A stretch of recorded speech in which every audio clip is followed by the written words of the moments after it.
New York's second recreational marijuana dispensary will have a ceremonial first sale before it opens to the public tomorrow.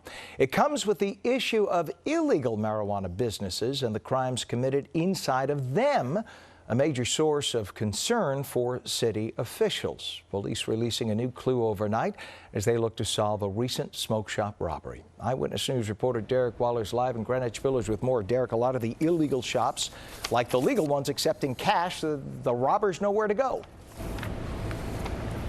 Yeah, they certainly have been magnets for crime. We've seen that in the last few months. Now, this one behind me, this is a legal shop, and walking down Bleeker Street, you wouldn't even notice that this was here because the windows are all covered up. That's one of the regulations. Another thing that's interesting here is that this is the first shop that's going to open where the owner actually has a previous weed conviction. So that's a little bit of the criminal justice part of this as well. Now, they're holding a press conference about that coming up later this morning. Earlier this month, the thrift shop Housing Works was the first to open a licensed dispensary in New York State. A spokesperson for the state's Office of Cannabis Management says they're going to open up about 36 more in the coming weeks.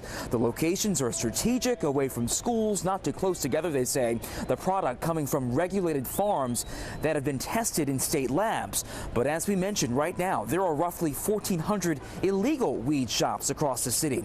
Businesses taking advantage of what appears to be a lack of consequences for selling without a license.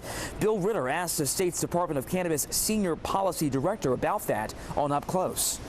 The way we're running the dispensaries, there's going to be a buffer between each one. So you're not going to get what you have here with 5 or 6 of them lined up on the same street. They're all going to be separated. They're not going to have, you can't see through the window. You're going to have security measures. You're going to be carding everybody, and you'll lose your license if you sell to someone under 21. So what we're seeing now is that transferring period between people abusing the system and not, as we work to shut them down, and the new dispensaries coming online. And the fact is, it's just very hard to close those illegal shops.